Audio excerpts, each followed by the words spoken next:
think it's a reasonable thing to assume that when you rent a car from them, it is at least in safe driving condition. But when a couple from Texas rented a car to go on vacation, dodgy tires on the vehicle threatened to ruin the whole trip.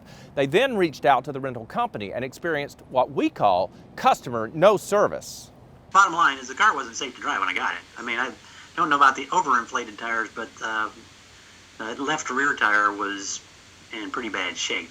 It was, probably a blowout waiting to happen.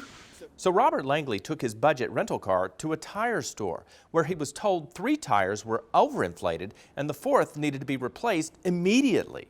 Man, it's like I said, it was 5 o'clock on a Friday at that point. The tire store showed it closed at 5:30. So, I had minimal options of what to do.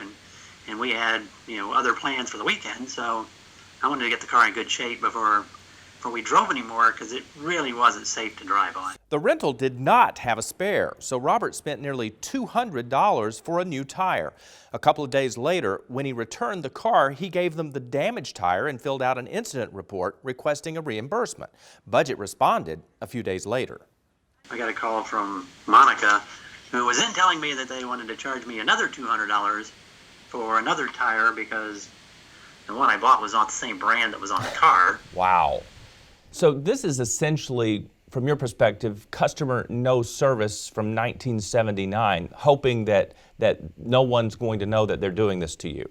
Their line was, I should have been able to tell that the tire was bad and plugged and leaking when I picked up the car, so consequently I'm responsible for the damage to the tire.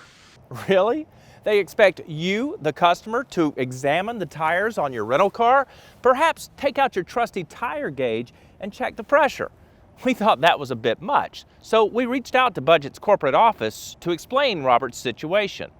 If nothing else, I hope we can at least change a little bit of behavior, because I thought that was pretty outrageous. It was outrageous, but you know what? Budget ended up doing the right thing. They reimbursed Robert for his purchase and stopped their attempts to force him to pay for the replacement tire.